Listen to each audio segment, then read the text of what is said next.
कधीही परक मानलं नाही.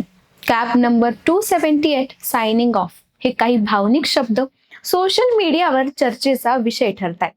भारतीय क्रिकेटमध्ये सचिन तेंडुलकर, सौरव गांगुली, महेंद्रसिंग धोनी, विराट कोहली आणि रोहित शर्मा अशा अनेक दिग्गज कर्णधारांची नावं घेतली जातात. पण जर मी तुम्हाला विचारलं की भारताचा असा एक कर्णधार कोण ज्याने 5 पेक्षा जास्त कसोटी सामन्यांमध्ये नेतृत्व केलं आणि एकदाही पराभव स्वीकारला नाही, तर कदाचित अनेकांना उत्तर देणं कठीण जाईल. कारण याचं उत्तर आहे अजिंक्य रहाणे.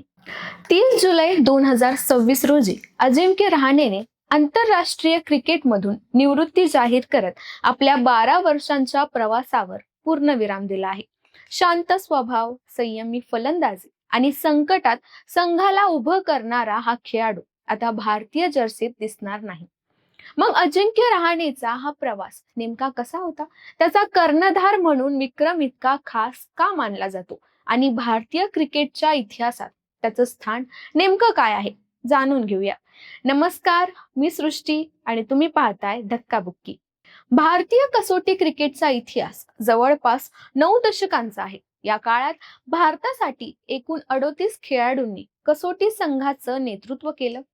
पण या 38 कर्णधारांपैकी फक्त 4च कर्णधार असे ठरले ज्यांना त्यांच्या संपूर्ण कसोटी कर्णधार पदाच्या कारकिर्दीत एकही पराभवाचा सामना करावा लागला नाही. या विशेष यादीत अजिंक्य रहाणे, कृष्णमाचारी श्रीकांत, रवी शास्त्री आणि हेमू अधिकारी यांचा समावेश होतो. या चौघांची आकडेवारी पाहिली तर अजिंक्य रहाणे 2017 ते 2021 या काळात 6 कसोटी सामने, 4 विजय, 2 अनिर्णित आणि एकही पराभव नाही. कृष्णमाचारी श्रीकांत 1989 मध्ये 4 कसोटी सामने, 4ही सामने अनिर्णित. रवी शास्त्री 1988 मध्ये एका कसोटीत नेतृत्व आणि त्या सामन्यात भारताचा विजय. हेमू अधिकारी 1959 मध्ये एका कसोटीचं नेतृत्व आणि सामना अनिर्णित. मात्र या 4 कर्णधारांमध्ये अजिंक्य रहाणेचं स्थान सर्वात वेगळं मानलं जातं, कारण तो परदेशात ऐतिहासिक कसोटी मालिका जिंकणारा आणि तरीही कर्णधार म्हणून एकदाही न हरलेला भारताचा एकमेव कर्णधार आहे. अजिंक्य रहाणेच्या नेतृत्वातील सर्वात मोठा अध्याय म्हणजे 2020 ते 21 चा ऑस्ट्रेलिया दौरा. त्या मालिकेची सुरुवात भारतीय क्रिकेटसाठी एखाद्या दुःस्वप्नासारखी झाली होती.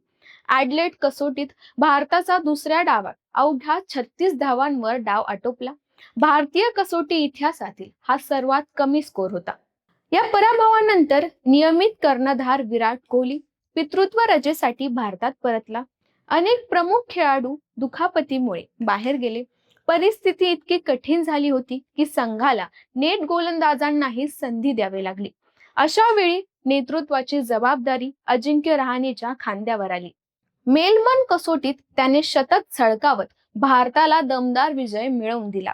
त्यानंतर सिडनी कसोटी वाचवली गेली आणि अखेरीस ब्रिस्बेनमध्ये भारताने ऑस्ट्रेलियाला पराभूत करत 2-1 ने बॉर्डर गावस्कर ट्रॉफी जिंकली.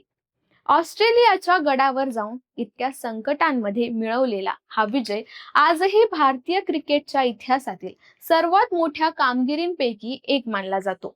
अजिंक्य रहाणेचं नेतृत्व पहिल्यांदा चर्चेत आलं होतं ते धरमशाला कसोटीत. ऑस्ट्रेलिया विरुद्धच्या त्या सामन्यात त्याने पहिल्यांदाच भारताचं कसोटी नेतृत्व केलं. भारताने तो सामना 8 विकेट्सने जिंकला आणि मालिका 2-1 ने आपल्या नावावर केली. तेव्हापासून ते 2021 पर्यंत त्याने एकूण 6 कसोटी सामन्यात भारताचं नेतृत्व केलं. आणि याचा निकाल काय? तर 4 विजय, 2 सामने ड्रॉ आणि एकही पराभव नाही.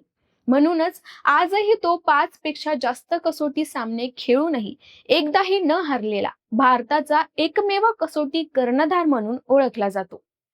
पण अजिंक्य रहाणे केवळ कसोटी कर्णधार नव्हता, तो त्या निवडक भारतीय क्रिकेटपटूंमध्ये आहे ज्यांनी क्रिकेटच्या 3ही फॉर्मॅटमध्ये भारताचं नेतृत्व केलं. कसोटीत 6 सामने, त्यापैकी 4 विजय.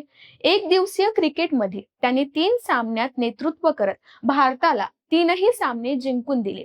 तर T20 आंतरराष्ट्रीय क्रिकेटमध्ये त्याने 2 सामने नेतृत्व केले. त्यापैकी एक सामना भारताने जिंकला तर एक सामना गमावला. इतकंच नाही तर फलंदाज म्हणूनही अजिंक्य रहाणेची कारकीर्द उल्लेखनीय ठरली. 2013 मध्ये सुरू झालेल्या त्याच्या आंतरराष्ट्रीय प्रवासात त्यांनी भारतासाठी 85 कसोटी, 90 एकदिवसीय आणि 20 T20 सामने खेळले. कसोटी क्रिकेटमध्ये त्याने 5077 धावा केल्या. त्याची सरासरी जवळपास 38 राहिली. या प्रवासात त्याने 12 शतकं आणि 26 अर्धशतकं झळकावली. त्यातील लॉर्ड्स, मेलबर्न आणि वेलिंग्टन सारख्या ऐतिहासिक मैदानावर केलेली शतकं आजही भारतीय क्रिकेट चाहत्यांच्या स्मरणात आहेत. त्याचा शेवटचा कसोटी सामना जुलै 2023 मध्ये वेस्ट इंडिज विरुद्ध पोर्ट ऑफ स्पेन येथे झाला. तर शेवटचा एकदिवसीय सामना त्याने 2018 मध्ये आणि शेवटचा T20 सामना 2016 मध्ये खेळला. मागील जवळपास 3 वर्षांपासून तो भारतीय संघाबाहेर होता. देशांतर्गत क्रिकेटमध्ये सातत्यपूर्ण धावा करून त्यांनी पुनरागमनाचा प्रयत्न केला. IPL मध्येही त्याने सातत्याने कामगिरी केली आणि कोलकाता नाईट रायडर्सचं नेतृत्वही केलं.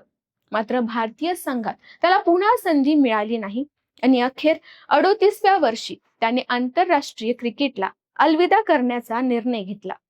निवृत्ती जाहीर करताना अजिंक्य रहाणेने सोशल मीडियावर एक भावनिक व्हिडिओ शेअर केला. त्यात तो म्हणाला, तुम्ही मला कधीही परक मानलं नाही. गेल्या अनेक वर्षांपासून तुम्ही दिलेल्या प्रेमाबद्दल आणि पाठिंब्याबद्दल तुम्हा सर्वांचे मनपूर्वक आभार. मी सदैव कृतज्ञ राहीन. याच सोबत त्यांनी BCCI, सहकारी खेळाडू, प्रशिक्षक, सपोर्ट स्टाफ आणि जगभरातील चाहत्यांचे मनापासून आभार मानले. हा व्हिडिओ सोशल मीडियावर मोठ्या प्रमाणात व्हायरल झाला आणि क्रिकेट चाहत्यांनी त्याला भावनिक निरोप दिला. भारतीय क्रिकेटमध्ये अनेक महान कर्णधार झाले, अनेक महान फलंदाज झाले, पण 6 कसोटी सामन्यांमध्ये नेतृत्व करून एकदाही पराभूत न होणारा आणि ऑस्ट्रेलियात ऐतिहासिक मालिका जिंकणारा कर्णधार म्हणून अजिंक्य रहाणेचं नाव कायम सुवर्णाक्षरांनी लिहिलं जाईल. आंतरराष्ट्रीय क्रिकेटमधील त्याचा प्रवास आता संपला असला तरी भारतीय क्रिकेटच्या इतिहासात त्याने लिहिलेला अध्याय मात्र कायम अजरामर राहणार आहे. तुम्हाला जर हा व्हिडिओ आवडला असेल तर लाईक, शेअर आणि आमच्या चॅनलला सबस्क्राईब करायला विसरू नका.